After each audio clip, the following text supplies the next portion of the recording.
అపోస్తలుల కార్యములు 19వ అధ్యాయము.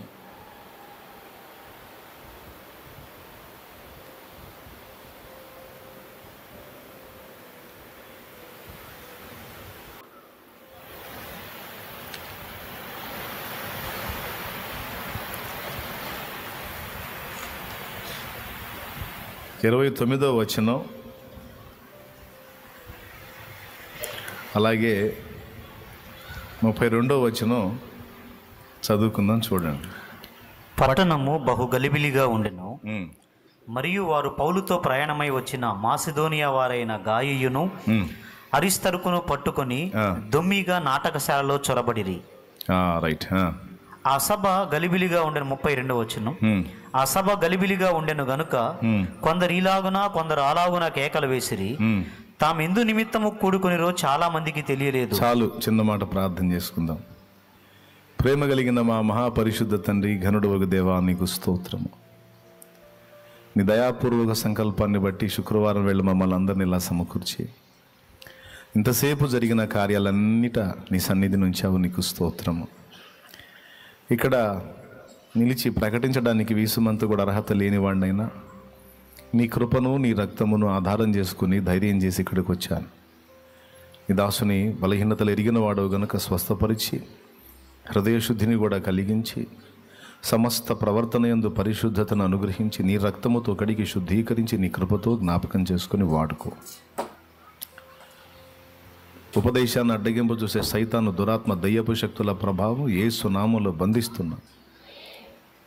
పూర్తిగా మీరే అధ్యక్ష స్థానం అందుండి నాతో మాతో అందరితో మాట్లాడమని యేసు ప్రశస్త నామమున ప్రార్థించి విశ్వాసమును బట్టి జవాబు స్వాతంత్రించుకుంటున్నాం తండ్రి. ఆమెన్. ప్రభునందు ప్రియులారా, బైబిల్ గ్రంథంలో ఇప్పుడు మనం చదువుకున్న ఈ సన్నివేశం ఎప్పుడు చదివినా నాకు నవ్వు వచ్చింది.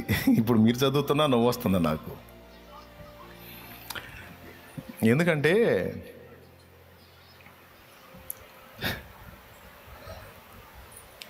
ఇది ఎఫెసు ప్రాంతంలో జరిగిన కదలిక.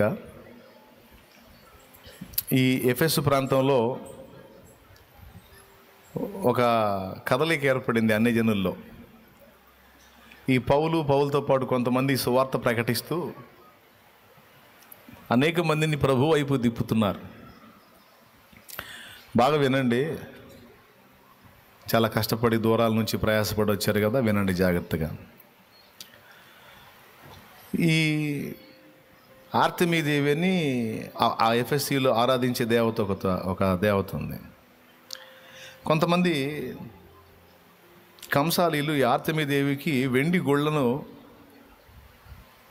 చేయించే పని చేసేవాళ్ళు. వెండి గుళ్ళు, అది వాళ్ళకు ఉపాధి.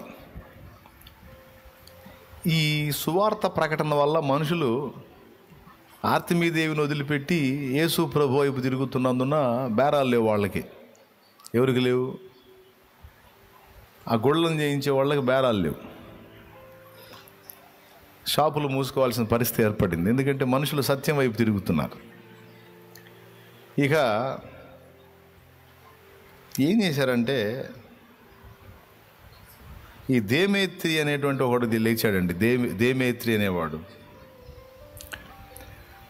లేచి ఈ దేవుని పరిచారకులకు వ్యతిరేకంగా మాట్లాడటం మొదలుపెట్టి వాడు మీటింగ్ పెట్టాడు.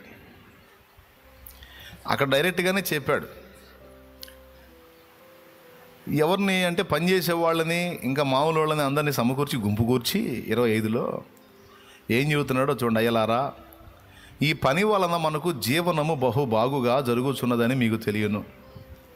అయితే చేతులతో చేయబడినవి దేవతలు కావని ఈ పౌలు చెప్పి ఎఫెస్సులోనే కాదు, దాదాపు ఆసియా బహు జనమును ఒప్పించి త్రిప్పి ఉన్న సంగతి మీరు చూచి విని ఉన్నారు.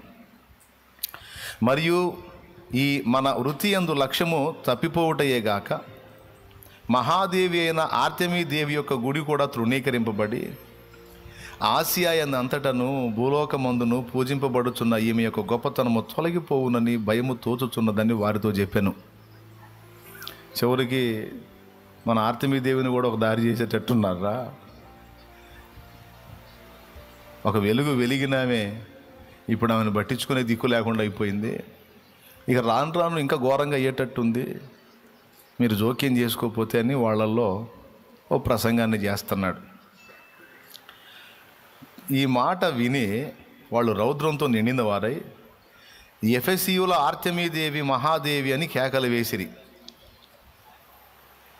పట్టణం బహు గలిబిలిగా ఉంది. మరియు వారు పౌలుతో ప్రయాణమై వచ్చిన మాసిదోనియా వారైన గాయును అరిస్తర్కును పట్టుకొని దొమ్మిగా నాటకశాలలో చొరబడిరి.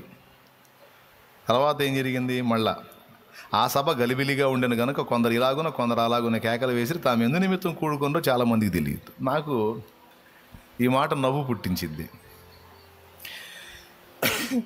నాటకశాలలో చొరబడ్డారు, బాగుంది. కేకలేసేది అందరూ కలిసి ఒకటే కేకేయాలి. వాళ్ళకి ఏమైందో అర్థం కాల. కొంతమంది ఇలాగున్నా కొంతమంది అలాగునట. కొంతమంది ఏమో ఒక రకంగా కేకలేస్తున్నారు, కొంతమంది ఏమో వాళ్ళకి ఆపోజిట్ ఇంకో రకంగా కేకలేస్తున్నారు. అసలు ఇంతసేటు కేకలేశారు. ఈ కేకలేసిన వాళ్ళు అసలు ఎందుకు మనం గ్యాదర్ అయ్యామో వాళ్ళకి తెలియదు. మరి ఇది నవ్వు పుట్టే విషయం కాదా? మొత్తానికి అందరూ కలిసి అరుస్తున్నారు, కానీ ఏం అరుస్తున్నారో ఎవడేం అరుస్తున్నాడో ఏమో ఎవడికి అర్థం కావట్లా.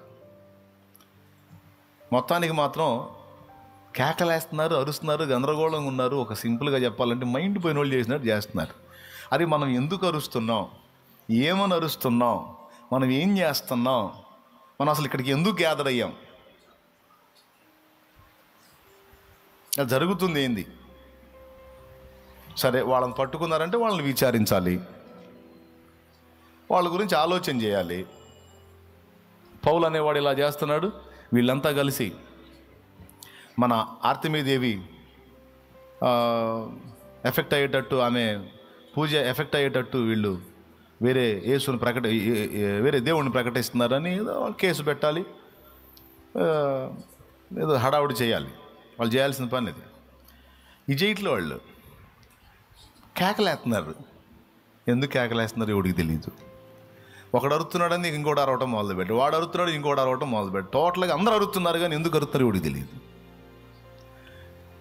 ఎక్కడెక్కడ రోడ్డును పోయే వాళ్ళందరూ వచ్చి అందులో జాయిన్ అవుతున్నారు, కానీ ఎవడు ఎందుకు కూడుకుంటున్నాడో తెలియదు.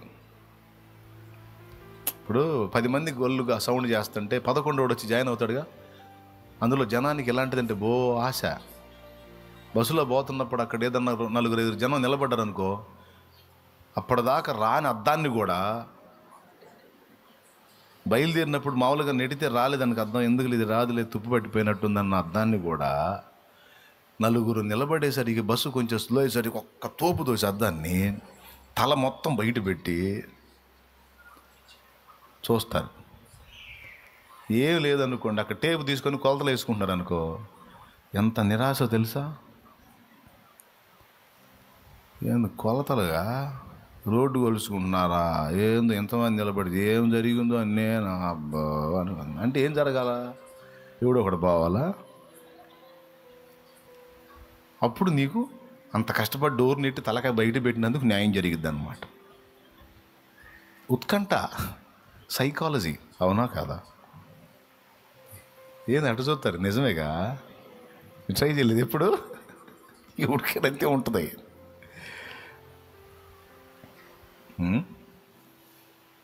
10 మంది గొల్లుగా సౌండ్ చేశారు, 11 జాయిన్ అయ్యాడు. ఎందుకు అరుగుతున్నారంటే వీడికి అర్థం కాలేదు. మొత్తానికి ఆడ నుంచి పోలేకపోతున్నాడు.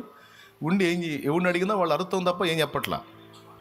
కాబట్టి మనోడు అరుతున్నాడు కూడా మనం కూడా అరుద్దాం అని అరుతున్నారు, కానీ వాళ్ళు చేసే కార్యంలో క్లారిటీ మిస్ అయింది, స్పష్టత కోల్పోయారు. సభల్లో 3వ రోజు నైట్ సభలో నేను ఒక అంశం అందించాను.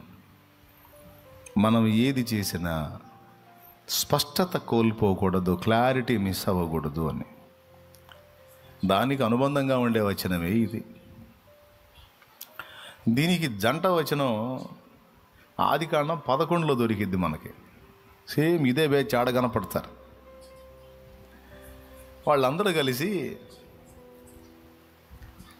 గొప్ప గోపురాన్ని కట్టుకొని మనం పేరు సంపాదించుకుందాం రండి. భూమి అందంతటా మనం చెదరిపోకుండా ఉన్నట్లు మొత్తం కలిసి ఒక దగ్గరే ఉందాం. రెండవది, జలప్రళయంలో మనం మన వాళ్ళని కోల్పోయాం కాబట్టి ఒక పెద్ద గోపురాన్ని కట్టుకుంటే ఇక జలప్రళయం వచ్చినప్పుడు టాపులోకి ఎక్కొచ్చు, ఎన్ని నీళ్ళు వచ్చినా మనకేం కాదని ఒక దిక్కుమాలని ఔడియా వేసుకొని పని మొదలుపెట్టారు. బాబెలు గోపురం కట్టడం, నిమ్రోదు అండ్ టీం, అప్పటి ప్రజలందరూ కలిసి 3 కార్యాల కోసం వాళ్ళు బాబెలు గోపురాన్ని మొదలుపెట్టారు. 3 కార్యాల కోసం. మొట్టమొదటిది పేరు సంపాదించుకోవడానికి అన్నాడు. రెండవది, గతంలో జలప్రళయం వచ్చి పర్వతాలతో సహా మునిగిపోయినాయి గనుక పర్వతాల కంటే ఎత్తుగా ఒక గోపురం కట్టుకున్నాం అనుకో, మళ్ళా ఒకవేళ దేవుడు రివర్స్ అయి జలప్రళయం తెప్పించినా మనం జావం, ఎందుకంటే మనం టాప్లో ఉంటాం కాబట్టి. 2, మూడవది, మనం భూమి ఎందంతటా చెదరిపోకుండా ఒక్క దగ్గరే ఉండునట్లు గోపురం కడదామని మొదలుపెట్టారు. అప్పటికే ముందు జలప్రళయం రప్పించి నాశనం చేసి ఉన్నాడు ఆయన. వీళ్ళు మళ్ళీ అదే తంతుకు వచ్చారు, అదే దిక్కుమాలను, అంత ముందు వాళ్ళు చేసిన దిక్కుమాల ఐడియాలే వేస్తున్నారు వీళ్ళు. ఇప్పుడు దేవుడు ఏమనుకున్నాడంటే వీళ్ళు ఇదే ఐడియాలు వేసి ఇదే టైప్లో చేశారంటే మళ్ళీ ఒక్కసారి మళ్ళీ నాశనం చేయాల్సి వచ్చింది మళ్ళీ జనం మొత్తాన్ని. అర్థమైందా? అంతకు ముందు ఉన్న వాళ్ళందరినీ నాశనం చేసి నోవా ఫ్యామిలీని తీసుకొస్తే ఇప్పుడు నోవా ఫ్యామిలీ కూడా మళ్ళీ పాడైపోతుంది. చైర్ ఇరిగిందా నాన్నది? ఇరిగిందా? అది బాబేలు గోపురం కట్టడం వెనక 3 ఉద్దేశాలు. అంతకుముందే జలప్రళయం ద్వారా వాళ్ళని నాశనం చేశాను, మళ్ళీ అదే టైపులో తయారవుతున్నారు, మళ్ళీ ఒక్కసారి నాశనం చేయాలి.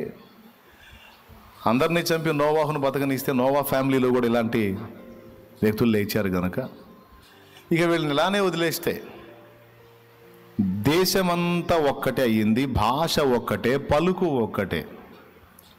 ఒకడు మాట్లాడింది అందరికీ అర్థమైందంటే అందరూ కలిసి నా మీద తిరుగుబాటుకే స్కెచ్ గీస్తున్నారు, నాకు విధేయత మాత్రం చూపట్లేదు కనుక వీళ్ళందరూ ఇలా కలిసి ఐకమత్యంగా ఉంటే, ఒకటే భాష ఒకటే పలుకుంటే మళ్ళా నోవా జలప్రళయానికి ముందు గుంపు ఏ విధంగా అయితే తయారయ్యారో ఇప్పుడు ఈ గుంపు కూడా అంతే తయారవుతారు, మళ్ళీ నాశనం చేయాల్సి వచ్చింది. కాబట్టి వారు చేసే పనిని ఆపేయడానికి, వాళ్ళంతా చెదరిపోకుండా ఒక్కచోటే ఉందామన్నారు కదా, అట్లా కాకుండా వారు భూమి ఎందంతటా చెదరిపోగునట్లు నేను వారి భాషను తారుమారు చేస్తాను అన్నాడు అని దేవుడు దిగొచ్చి ఒక రాత్రి తెల్లవారేసరికి భాషలు తారుమారు అయిపోయినాయి. అంతకుముందు భాష ఒకటే, పలుకు ఒకటే కదా, ఎవడు ఏం చెప్పినా అందరికి అర్థమవుతుంది. అందరు కలిసి ఆ గోపురం మొదలుపెట్టి చాలా వరకు కట్టారు. నైట్ తెల్లారేసరికి మైండ్లు మారిపోయినాయి. ఒకడేమో అరే బకెట్ తీసుకొని రారా అంటే వాడేమో ఇటుక రాయి తీసుకొని వస్తున్నాడు. ఇంకొకటేమో ఇటుక రాయి తీసుకొని రారా అంటేనేమో రాయి తీసుకొని కొట్టబోతున్నాడు. ఇటుక రాయి తీసుకొని రారా అంటే రాయి తీసుకొని కొట్టబోదు, ఎందుకంటే వాడి భాషలో ఇటుకంటే బూతు. అరే బకెట్ తీసుకొని రారా అంటే ఇటుక రాయి తీసుకొస్తానంటే ఇటు భాషలో బకెట్ అంటే ఇటుక రాయి అన్నట్టు. జస్ట్ అంటే అలా అని కాదు, అలాగ మారిపోయింది. తెల్లవారేసరికి ఒకటి చెప్పింది ఒకటికి అర్థం కావట్లా, మొత్తం అక్కడే ఉన్నారు. ఇప్పుడు ఏం చేయాలా? చివరికి వీళ్ళందరికీ నాయకుడికి జుట్టు పట్టుకున్నాడు, వాడు జుట్టు పీక్కుంటున్నాడు. ఏమైందిరా, మెంటలు వచ్చినట్టు చేస్తున్నారు ఏందిరా, ఏమైందిరా మీకు ఏమైంది అంటే దేవుడు చేయాల్సింది దేవుడు చేశాడు. మట్టి పురుగులకు మనకెన్ని తెలివితేటలు ఉంటాయి, ఆయనకి ఎన్ని ఉంటాయి. ఇట్లాంటి పురుగుల్ని మొత్తాన్ని చేసినోడికి స్తోత్రం. ఆయన మహాజ్ఞాని. తెల్లవారేసరి భాష తారుమారాయని ఒకడికి అర్థం కావట్లేదు, కొట్టుకుంటున్నారు, గందరగోళం అవుతుంది. చివరికి ఎట్టయిపోయిందంటే ఇటుక రాయని చూపించి ఇది ఇటుక, ఇదేందిరా ఇటుక, నువ్వు చెప్పురా ఇదేందిరా అంటే అది ఇటుక కాదు, మా భాషలో అది ఇటుక కాదు, ఇది ఇటుక అన్నోళ్ళందరూ గుంపు అయిపోయారు. బకెట్ని చూపించి బకెట్ అన్నోళ్ళందరూ ఒక గుంపు అయిపోయారు. బకెట్ని చూపించి ఇది ఇటుక అన్నోళ్ళందరూ ఒక గుంపు అయిపోయారు. ఇటుకను చూపించి బకెట్ అన్నోళ్ళందరూ ఒక గుంపు అయిపోయారు. అర్థమైందా మీకు? మీకు కూడా తారుమారైందా? స్తోత్రం, హల్లెలూయా చెప్పండి. అర్థం, ఇటుకను చూపించి ఇది ఇటుక అన్న వాళ్ళందరూ ఒక గుంపు అయిపోయారు. బకెట్ని చూసి బకెట్ అన్న వాళ్ళందరూ ఒక గుంపు అయిపోయారు. అట్లాగా అంత సపరేట్ గుంపులు అయిపోయి ఈ ఒకటి భాష ఒకటికి అర్థం కావట్లేదు. ముందు అక్కడి నుంచి పక్కకి వెళ్ళిపోయారు. ఇది దేవుడు అనుమతించిన బాబెలు. బాబెలు అన్న మాటకు తారుమారు అని అర్థమని అక్కడే పుట్టినోట్లో ఇచ్చాడు. ఈ తారుమారు వ్యవహారం బాగా వినాలి. ఇక పాయింట్కి వస్తున్నాను. సింపుల్గా కట్టా కొట్టా తెచ్చా అన్న విధంగా మూడు ముక్కలు, పెద్ద ముక్కలు 3 ముక్కలు చెప్పి ముగిస్తా. ఓకేనా? చిన్న ముక్కలు కాదు, పెద్ద ముక్కలు అని ముందే చెబుతున్నాను నేను. ఈ బాబెలు అంటే తారుమారు. ఇది దేవుడు అనుమతించిన తారుమారు. ఈ తారుమారు దెబ్బకి వాళ్ళు అంతా అప్పటిదాకా కలిసి ఉన్న తర్వాత ఏమైందో ఏమో ఒకడికొకడు వ్యతిరేకం అయిపోయారు. సరే, దీన్ని ఎట్టు వదిలిపెడితే అపోస్తల కార్యాలు ఇందాక మనం చదువుకున్న 19లో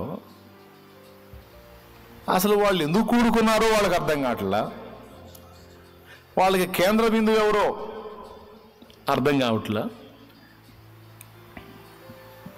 చూస్తానే 10 మంది 20 మంది 20 మంది 50 మంది 50 మంది 100 మంది అయ్యారు, 100 మంది 150 500 మంది, అట్లా గుంపు పెరిగిపోయారు.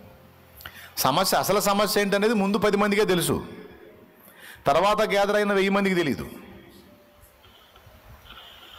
అర్థమైందా? 10 మంది మాత్రం పర్సన్స్ని చూపించి కేకలేస్తే 990 మంది దేని చూసి కేకలేస్తారు? మేము ఒప్పుకోం. ఏం ఒప్పుకోవరా? వాడు ఏదో ఒప్పుకోవట్లేదు, అది నేను ఒప్పుకోను. వాడే ఒప్పుకోవట్లా. ఏం ఒప్పుకోవట్లే అంటే అని అడుగు. వాడు ఏ ఒప్పుకోవట్లేదు, నేను కూడా ఒప్పుకోను. మా వాడు ఏం ఒప్పుకోవట్లేదురా. ఏం ఒప్పుకోవట్లేదంటే అదే ఏది ఏదంటా ఏంది? అసలు ఎవరు ఏదంటా ఏంది? మావాడు ఒప్పుకోవట్లేదు అంటున్నాడుగా, అదే ఏదిరా? ఏమో ఏందిరా? ఒప్పుకోనంటంటివి, కేకలు వేస్తుంటివి, గోల్ చేస్తుంటివి, ఏం ఒప్పుకో? అట్లా గలిబీలైపోయింది ఆ పట్టణం. ఇప్పుడు నేను ఇది ఎందుకు చెబుతున్నానంటే, ఈ సంగతులు విన్నప్పుడు మీకు కాస్త నవ్వు వచ్చింది కదా. బయటికి అని నవ్వపోయినా కొంచెం లోపలైనా కొంచెం నవ్వు కదా. లోపల నవ్వు వచ్చి ఓరేళ్ళు పిచ్చి తగలయ్యి అనిపించింది కదా. రైట్. అని మీరు నవ్వినా నవ్వే నాకు నవ్వు వచ్చింది ఆ సన్నివేశం చదివినప్పుడు. మరి లేకపోతే ఆస్వాది వ్యవహారం కాదు. ఏంటండి అది? ఎందుకు అరుస్తున్నావు? ఎందుకు కూడుకున్నావు? వారు ఎందుకు కూడుకునిరో కొందరు ఇలాగునా అన్న. అసలు ఈ మాటలు ఎందుకు చదివించామంటే దానికి చెప్తా వినండి. ఈ తారుమారు చేయటం, లక్ష్యాన్ని కోల్పోయేటట్టు చేయటం, గురి లేని విధంగా వ్యవహరించటం అనే దానిలో దేవుడు చేయటమే కాదు, దేవ విరోధి అయిన శత్రువు కూడా ఆ పని చెయ్యగలడు. అది పాయింట్. దేవుడు బాబెలులో తారుమారు చేసి అక్కడ వాళ్ళని చెదరగొట్టాడు. అలాగే సైతాను కూడా అంతా దేవుడిని చూసి కాపీ కొడుతుంటాడు. వాడికి సొంత ఐడియా తెచ్చిందిలే కానీ అంతా ఆయన చూసి కాపీ చాలా వరకు ఆయన చూసి కాపీ కొట్టటమే సైతాన్. వాడు దేవుడు ఎలాగైతే తారుమారు చేశాడో వాడు కూడా మనల్ని తారుమారు చేయడానికి ప్లాన్ వేస్తాడు, పథక రచన చేస్తాడు. వాడేం బలవంతుడు కాదులే మన దేవుడి కంటే, జ్ఞాని కాదులే మన ప్రభువు కంటే. వాడంతా తలబగిలిన సర్పం, తల చితికిన సర్పం. తల చితికిపోయిన సర్పం బల్లి కంటే బలహీనమైందని మర్చిపోవద్దు. ఇంట్రెస్ట్ ఉంటే గుర్తు రాసుకో. తల చితికిపోయిన సర్పము ఒక బలహీనమైన బల్లి కంటే బలహీనమైంది, ఒక చిన్న బల్లి కంటే బలహీనమైంది. తల చితికిపోయినప్పుడు ఇంక అది ఎటు ప్రయాణం చేసిద్ది? అదే బల్లి అనుకో, దానికి తల ఉంటుంది కాబట్టి మన మీదకి వచ్చే అవకాశం ఉంది. అది కరవదు, పాడలేదు. ముందు దాన్ని చూస్తే ఎలర్జీ. బల్లి ఎప్పుడైనా ఎవరు నన్ను కరిసిందంటే కరిసిందా? ఇప్పుడు ఇంతమంది కూర్చున్నారు కదా, ఈ లేడీస్ అనే కాదు, జెంట్స్లో కూడా ఒక బల్లి పడింది అనుకాడ పరార్. అవునా? పెద్ద బల్లి కూడా అవసరం, ఇంత బల్లి చాలు. పిల్ల బల్లి అయినా చాలు, గందరగోళంగా లెగుతారు. ఏదో పేడం పోతున్నట్టు, పాము వచ్చినట్టు, గందరగోళం కాటేస్తున్నట్టు పరిగెత్తుతారు. ఎందుకండి బల్లి అంటే అంత భయం? ఏమో తెలియదు, అది పడితే ఏదో రకంగా ఉంటుంది కదా. దాన్ని చూస్తుంటేనే అదొక జుగుప్సగా ఉంటుంది కదా. కానీ మీకు తెలుసా, బల్లిని గణపరిచి మాట్లాడాడు బైబిల్లో. బల్లి ఎంత బలహీనమైన ప్రాణి, కానీ మీకు తెలుసా అది రాజుల గృహములలో నివసించునన్నాడు. దేవునికి మహిమ. అందుకే చెప్తున్నా, తల చితికిపోయిన సర్పము కంటే ఒక చిన్న బల్లి బలమైంది. తల చితికిపోయిన సర్పము ఒక చిన్న బల్లి కంటే బలహీనమైనదని ఎరగాలి. సైతానుగాడి క్యాడర్ అది. వాడు నిన్ను శోధించినప్పుడు, నన్ను శోధించినప్పుడు వాడు ఏందో వాడికి చెప్తే చాలు, నీ స్థాయి ఇది, నీ ఫ్యూచర్ ఇది. వాడు నీ దగ్గరికి వచ్చి నీ ఫ్యూచర్ గురించి మాట్లాడతాడు, మన భవిష్యత్తు గురించి, మన బతుకు గురించి మాట్లాడతాడు. వాడు నీ దగ్గరకు వచ్చినప్పుడు నువ్వు చేయాల్సింది ఏంటంటే, వాడి బతుకేందో, వాడి బలహీనత ఏందో, వాడి ఫ్యూచర్ ఏందో వాడికి చెప్పాల. నా ఫ్యూచర్ నా తండ్రి చేతుల్లో ఉంది, కానీ నీ ఫ్యూచర్ ఎరా అగ్నిగుండంలో ఉందని చెప్పు. సైతాను గాడిని గణపరచడానికి ఈ మాటలు చెప్పట్లా. ఇప్పుడు నేను ఎత్తుకున్న విషయం, దానికి ముందు వాడు ఏందో, వాడి స్థాయి ఏందో మీకు చెప్పేశా. వాడు బలహీనుడే కాబట్టి వాడు ఏం చేస్తాడంటే శక్తిని ప్రదర్శించట్లా. వాడు సైతానుగాడు శక్తిని ప్రదర్శించలేడు, కానీ యుక్తిని ప్రదర్శిస్తాడు. దేన్ని? యుక్తిని ప్రదర్శిస్తాడు. యుక్తి ఉపయోగించి శక్తిమంతులను కూడా శక్తిహీనులను చేయొచ్చు. యుక్తిని ప్రదర్శించి శక్తివంతులను కూడా శక్తిహీనులను చేయొచ్చు. దేవునికి స్తోత్రం. నా చిన్నప్పుడు చదువుకున్న కథల్లో ఒక కథ మీకు కూడా తెలిసిన కథ. అది మేకపోతు కుటుంబం, ఒక మేకపోతు ఫ్యామిలీ. ఆ మేకపోతు ఫ్యామిలీ ఒకరోజు పిల్లలు అడుగుతారనమాట. కథలో ఫ్యామిలీ మేకలు, గొర్రెలు, సింహాలు, నక్కలని మాట్లాడతాయి. ఇది కథ కాబట్టి మీరు తీసుకోవాలి దీన్ని. ఆ ఫ్యామిలీ పిల్లలు అడుగుతారనమాట తల్లిదండ్రిని, మమ్మీ డాడీ మనం టూర్కి వెళ్దాం, అడవిలో ఏదన్నా ఒక ఏరియాకి వెళ్దాం అని మాట్లాడుకుంటే, సరే భార్య అడుగుద్ది భర్తని, మేకపోతుని అడిగిద్ది, పిల్లలు అడుగుతున్నారు తీసుకెళ్దాం. సరే దానే ఉంది పోదాం అని. మేకపోతు గాంభీర్యం కదా, పోదాం. ఈ ఫ్యామిలీ అడవిలోకి వెళ్తారు. ఒక ఏరియాకి వెళ్ళేసరికి పొద్దుపోయింది. అంటే యుక్తి శక్తి అనే వాటి గురించి చెబుతున్నానండి నేను. పొద్దుపోగానే పగలంతా తిరిగి అలసిపోయి మేత మేసి ఉంటే ఇక నైట్కి ప్రొటెక్షన్ ఉండదు. ఏం చేయాలా? సమీపంలో చూస్తే ఒక గుహ కనపడిద్ది. సరే ఈ రాత్రికి గుహలో బస చేద్దాం, మనం పిల్లలు భద్రంగా ఉంటాం, తెల్లవారి మన దారిని మనం పోదాం అని మాట్లాడుకొని ఆ గుహలో ఉంటాయి. విషయం ఏంటంటే ఆ గుహ సింహం నివసించే గుహ. ఇవి పోయి అందులో చేరినాయి. పొద్దుగూగుతుంది. ఈ గుంపు ఆ సింహం గుహలోకి వెళ్ళటం ఒక నక్క చూసిద్ది. సరే చూసి ఎందుకు పోతున్నాయోలే అని అది దాని త్రోవన అది వెళ్ళి మళ్ళీ అదే లొకేషన్కి వచ్చింది, అదే ఏరియాకి వచ్చింది. అక్కడే తిరుగుతూ ఉంటుంది. నక్క జోన్ కూడా అదే అన్నమాట. తర్వాత ఇంకాసేపు పొద్దుగు ఇంకిన తర్వాత సింహం చిన్నగా దాని గుహ దగ్గరికి గర్జించుకుంటూ వస్తుంది. అది గర్జన విని వీటికి గుండె జారిపోయింది. మేకపోతు పిల్లలు గందరగోళంగా హడావుడైపోతాయి. అప్పుడు ఈ పిల్లల మాట విని వచ్చి సింహం నోట్లో చిక్కాం అందరం కలిసి. మొత్తం చేస్తాము, ఎంత పని అయింది అని ఇక భార్య గందరగోళం చేసి భర్త, ఏవయ్యా టూరుకు తీసుకెళ్ళమన్నావు కానీ తెచ్చి సింహానికి మేతం చేయమన్నావా, ఏంటి నీ పని తీసుకొచ్చి ఇందులో చేర్చావు ఏంది మమ్మల్ని ఇక గొడవలు వేసింది. అప్పుడు అతను అంటే మేకపోతే అంటది, అరవా ఏంది అరిసేది, అరవద్దేంది, వచ్చేది సింహం, అడవికి రాజు, సామాన్యమే బలవంతుడు. మనం టెన్షన్ పడితే మైండ్ ఉన్న మైండ్ కాస్త పోయిద్ది. ఇప్పుడు టెన్షన్ కాదు, మనం కొంచెం ధైర్యం తెచ్చుకొని యుక్తిగా ఆలోచిస్తే వాడు ఎంత శక్తివంతుడైనా మనం సేవ్ అవ్వచ్చు అని. సరే, దగ్గరకు రాని వచ్చినప్పుడు నేను చెప్తాను. సింహం సమీపంలోకి వచ్చినప్పుడు నువ్వు మన పిల్లల్ని కొట్టు, ఆ పెద్దగా అరుస్తాయి. అరిసినప్పుడు నేను చేసేది నేను చేస్తాను.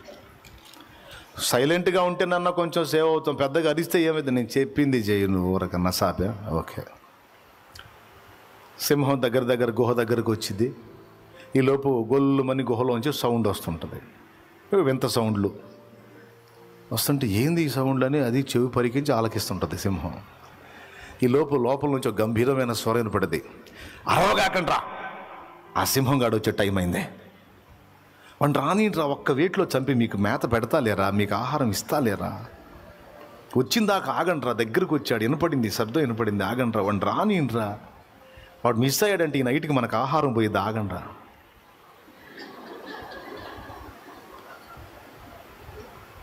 ఇప్పుడు సింహానికి ఎట్లా ఉంటుందండి,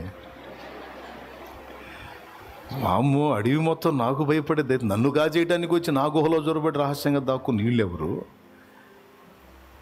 ఏదో తక్కువ జీవని అంచనా వేయటానికా, ఏ జీవికి గుండె చాలదు అందులో రావాలంటే సింహం గుహలోకి. అలాంటిది సింహం గుహలోకి టోటల్ ఫ్యామిలీతో సహా వచ్చి కుటుంబం కలిసి నన్ను విందు చేసుకోవాలని కొన్ని స్కెచ్ గీశారంటే మొత్తం నేను ఎరగని సంత ఏదో వచ్చింది అని ఇక పత్తా లేకుండా పరిగెత్తుతుంటుంది. బతుకు జీవుడాను చిక్కితావుటని పరిగెత్తుతా నక్కకు తగిలిద్ది పోయి తనామని తగిలి అది నడువులు ఇరిగేటట్టు పడి చూసి తగిలింది సింహం.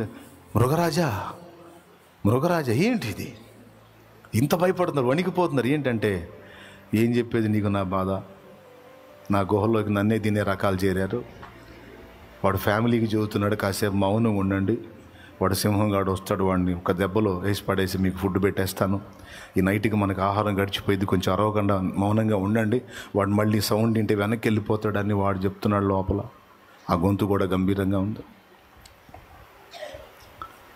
అని వీడు స్వాపీడు సింహం చెప్పింది. అప్పుడు నక్క ఏమందంటే, నక్క పగలబడినవి, నువ్వు బలవంతుడు కానీ బుర్ర తక్కువ రాజా నీకు అన్నాడు. లేదు బుర్ర తక్కువ నీకు, మరి లేకపోతే ఏంది, నీ గుహలోకి వెళ్ళింది మేకపోతు కుటుంబం, నేను చూశాను,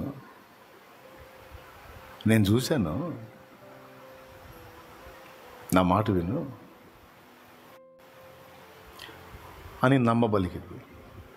వాస్తవేగా, నిజమేగా, కాబట్టి నువ్వు అడవికి రాజు, నువ్వు భయపడి పారిపోయేది ఏంది, వెళ్ళి గర్జించి హోంకరించి చంపి పడేస్తే చాలా రోజుల నుంచి మనకు ఫుడ్ సరిగా లేదు, టోటల్ ఫ్యామిలీ మొత్తాన్ని వేసి పడేసి మీరు తినంగా మిగిలింది నేను కూడా కాస్త తింటాను మహారాజా. అవునా, మేకపోతు ఫ్యామిలీయా, నా గుహలోకి వచ్చి ఎంత సాహసం చేస్తారా, ఏమో నీ మాటలు నమ్మశక్యంగా లేవండి, కావాలంటే నేనే చూపిస్తారా అంటే సరే అని పోయిద్ది పాపం. ఇక ఈ గమనిస్తూ ఉంటాయిగా, ఈ గుహలోంచి బయటికి చూస్తుంటాయిగా, ఈ రెండు కలిసి వస్తున్నాయి. అప్పుడు భార్య భర్తకు చెప్పిద్ది, నేను అనుకున్నంత పని అయింది, ఇందాక మనం ఇందులోకి వచ్చేటప్పుడు ఆ నక్క చూసింది, ఆ దిక్కుమాలిన నక్క, ఇప్పుడు పోయి ఆ సింహం ఆ నక్కను కలిసినట్టుంది, ఇప్పుడు అది పట్టుకొని వస్తుంది, కొంప మునిగింది పోయి, ఇప్పుడు కన్ఫామ్ ఇక మనం ఎవరో తెలిసిపోయింది, ఇప్పుడు సింహానికి మొత్తం చేస్తాం, ఇది అయిపోతే అయిపోద్దని మళ్ళీ గొడవ వేసుకుంటాం. గొడవకు ముందుంటారు కదా, వెంటనే వాడు మేకపోతుగాడు ఊక. ఇప్పుడు ఇంటర్మీడియట్ ఎగ్జామ్స్ స్టార్ట్ అయినాయి. పిల్లలకి దడ ఎక్కువైతే ఎగ్జామ్స్ మర్చిపోతే ఆన్సర్స్ మర్చిపోతారు. చెప్పండి, ఈ కథ చెప్పి వాళ్ళకి ధైర్యం చెప్పండి. దేవునికి స్తోత్రం. మనం టెన్షన్ పడితే ఐడియా పోయిద్ది పిచ్చిదాన్న. యుక్తి, సైలెంట్గా ఉండు, నేను అవి దగ్గరికి వచ్చినప్పుడు నేను చెప్తాగా చెయ్యాను. ఈలోపు దగ్గరికి వచ్చినాక అది మళ్ళీ కొట్టిద్ది, పిల్లలు ఏడుస్తూ ఉంటాయి. అప్పుడు పెద్దగా బయటికి వినపడ్డి అంటాడు, అరవకంట్రా పనికి మాలిన వాళ్ళారు, ఇందాక వచ్చినోడు వెళ్ళాడు, ఎట్లనో నమ్మించి తీసుకురామని ఆ నక్కగాడికి చెప్పా.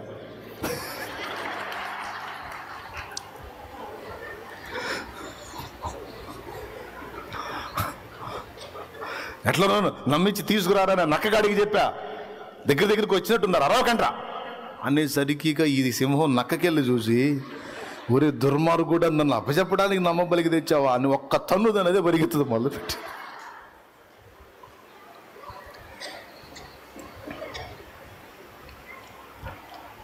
జంపుగా పంజాతో ఒక్కటే దెబ్బ కొట్టి ఇంకా అది కింద పడితే అనుకోండి జంపు. పిల్లారా, ఇక కథ కొనసాగింపు ఉందిలే కానీ ప్రస్తుతానికి అది చెప్పుకోవటానికి కాదు మనం కూర్చుంది ఏడ. పాయింట్ ఏంటంటే, శక్తివంతులను కూడా యుక్తిని ఉపయోగించి వాడు ఎఫెక్ట్ చేయగలుగుతున్నాడు. అది పాయింట్. శక్తి ఉండగానే సరికాదు, వివేచన కూడా ఉండాలి. సాతానుకు శక్తి లేదు, కానీ యుక్తి ఉంది. సర్పము భూజంతువులలోకెల్లా యుక్తి గలది అని వ్రాయబడి ఉంది, ఎరుగుదురా? అపవాదిని గూర్చి మీరు ఆదికాండం 3వ అధ్యాయంలోనేమో సర్పము యుక్తి గలదని వ్రాయబడి ఉంటుంది. ప్రకటన గ్రంథం 20వ అధ్యాయంలో ఆ ఘట సర్పం అని సాతానును పిలుస్తాడు. మీరు గమనించాలి, ప్రకటన గ్రంథం 20లోను 12లో కూడా ఘట సర్పము అని ప్రస్తావిస్తాడు. ఘట సర్పము అంటే సాతాను, యుక్తి గలవాడు. ప్రియులారా గమనించాలి, దేవుని కంటే శక్తివంతుడు కాదు, దేవుని సంఘం కంటే శక్తివంతుడు గాడు వాడు. యేసు కంటే శక్తివంతుడు గాడు. ఇంకా చెప్పాలంటే క్రీస్తు యేసునందు విశ్వాసం ఉంచిన ఒక చిన్న విశ్వాసి కంటే ఎక్కువ శక్తి గలవాడు కాదు సాతాను. పచ్చి నిజం ఇది. క్రీస్తు యేసునందు విశ్వాసం ఉంచిన ఒక చిన్న విశ్వాసి యొక్క శక్తి కంటే కూడా మించిన శక్తి గలవాడు కాదు సైతాన్. అంటే మీరు నమ్మగలరా? నమ్మాలి. ఇంట్రెస్ట్ ఉంటే రాసుకోవాలి. ఒక సాధారణ విశ్వాసి కంటే కూడా శక్తిహీనుడు. సాతాను కంటే కూడా ఒక సాధారణమైన విశ్వాసి, సేవకుడు, పాస్టరమ్మ, పరిచారకుడు కాదు, ఒక సాధారణ విశ్వాసి సాతాను కంటే శక్తి గలవాడు. నేను చెప్పట్లా, వాక్యమే చెప్పింది. దీనికి చాలా వచనాలు ఉన్నాయి. మెట్టుకి లోకములో ఉన్నవాని కంటే మీలో ఉన్నవాడు బలవంతుడు అని రాయబడింది. నిజమా అబద్ధమా? మనలో ఎవరున్నారు? బలవంతుడు ఉన్నాడు. విశ్వసించిన వారందరిలో ఎవరున్నాడు? పరిశుద్ధాత్మ ఉన్నాడు. యేసు యొక్క ఆత్మ మనలో నివసిస్తున్నాడు. ఆయన సాతాను కంటే బలవంతుడా బలహీనుడా? బలవంతుడు. ఇకపోతే సైతాను గాడికి అసాధ్యమైన కార్యాలు చాలా ఉన్నాయి, కానీ యేసునందు విశ్వాసం ఉంచిన వారికి సమస్తము సాధ్యమే అని రాయబడింది. అంటే సైతాను గాడికి కూడా అసాధ్యమైన కార్యాలు చాలా ఉన్నాయి, కానీ దేవునికి అసాధ్యమైన కార్యాలు లేవు.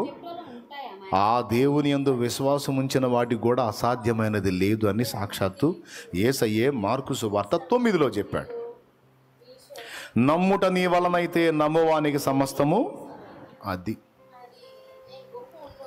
ఇది ఇక్కడ సీనియర్ విశ్వాసి, జూనియర్ విశ్వాసి, పాస్టర్ అని చెప్పాడింది. అందుకే చెబుతున్నాను, సాతాను కంటే కూడా ఒక సాధారణ విశ్వాసి బలవంతుడు అని చెప్తున్నా. అది పాయింట్. ఆ బలం మనకి దేవుడు అనుగ్రహించాడు కాబట్టే ఈరోజు శత్రువు యొక్క ఎత్తుగడలు ఏవి కూడా మన మీద పారట్లా. ఎన్ని దాడులు జరిగినా మనకి ఏ హాని జరగట్లేదు అంటే కారణం దేవుని బలం నిన్ను ఆవరించి ఉంది. అది పాయింట్. ఆయన సెలవిస్తే, పర్మిషన్ ఇస్తే తప్ప కనీసం ఏబును కానీ, ఏబు ఇంటిని కానీ, ఏబు కలిగినటువంటి ఆ మందల పశువులలో ఒక చిన్న దాన్ని, ఒక చిన్న పిల్లను కూడా వాడు తాకలేకపోయాడంటే అర్థం కాలే నీకు?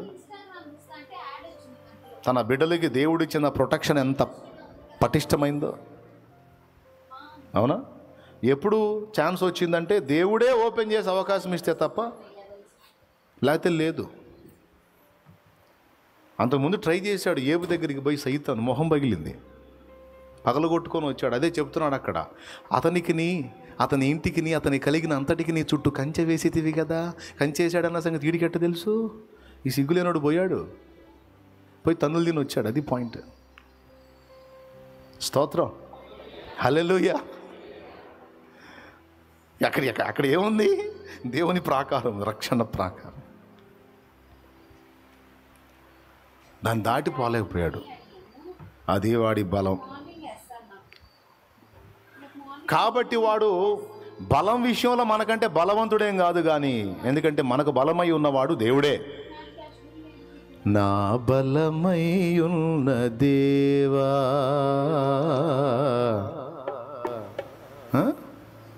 పాడుకున్నాం కదా గతంలో. మన బలం ఎవరు? బలము తనదని. యెహోవా ఒకమారు నాకు సెలవిచ్చినది, 2 మార్లు నాకు వినబడ్డా. ఆయనే నా బలం. నా బలమా, మరి మర్చిపోయారా? ఏం పాడావు? నా బలమా, నా కోట, ఆరాధన నీకే. నా బలమా, నా కోట, ఆరాధన నీకే. నా దుర్గమా, ఆశ్రయమా, ఆరాధన నీకే. నా దుర్గమా, ఆశ్రయమా, ఆరాధన నీకే. స్తోత్రం. మామూలుగా అయితే శారీరకంగా చాలా బలహీనంగా ఉన్నాను నేను. ఇప్పుడు ఇక ఆయనే నా బలం అనుకొని వచ్చా. ఇప్పుడు ఆయన బలమే పనిచేస్తుంది, మన బలం లేదు. బుస్సే నా బలం వెళ్ళి అడ్డం పడరా అంటుంది. అంటే ఎందుకు కొంచెం ఇప్పుడే కాదు, ప్రతిసారి కోటాలు అయిపోవటం, మనం పేషెంట్ కావటం. స్తోత్రం. ఏమండి? ప్రసవ వేదన కలిగించిన వాడిని పిల్లలను పుట్టింపక మానుదునా అన్నట్టు, మరి ఇక అన్ని ఆత్మల రక్షణ అంటే మరి దేవుడు కృప చూపాడు కదా. మరి అక్కడ నిలబడి మరి వాడబట్టం అంటే మరి దర్శనం కలిగినప్పుడు దానియేలులో త్రాణ ఏమీ లేదట, ఇక బలహీనుడైపోయాడట. దావీదు కూడా అట్లా అయిపోయినాడట. దానియేలు 10 చదవండి ఇంటికి పోయి, ఇప్పుడు కాదు. దేవుని ప్రత్యక్షత చూసిన తరువాత, కనుగొన్న తర్వాత, తెలుసుకున్న తర్వాత శక్తి లేకుండా అయిపోయాడట. చూస్తారా? దేవుడు వాడుకున్న తర్వాత కొద్దిగా మనం ఆయన అభిషేక ప్రభావం బలమునిచ్చిద్ది. వాడుకున్న తర్వాత కొంత శారీరక బడలిక కూడా కలిగిద్దనడానికి బైబిల్లోనే రెఫరెన్స్ కూడా ఉంది. అంటే ఇప్పుడు నువ్వు ఎందుకురా నాయన బలహీన పడ్డావు మీకు డౌట్, అందుకని దేవుడు మరి ఒట్టిగా ఉండదు వాడుకుంటే. సేవకులు కూడా డౌట్, ఎందుకన్నా నేను ప్రసంగం చేసిన అంత వీక్ అయిపోతాను అని. సేవకురాళ్ళు కూడా డౌట్, ఎందుకన్నా నేను అంత వీక్ అయిపోతాను. దేవుడు వాడుకుంటే మరి వాడబడ్డ వస్తువు కాస్త వీక్ అయ్యిద్ది. మళ్ళీ శక్తి పొందుకోమంటాడు, మళ్ళీ లైన్లోకి రమ్మంటాడు.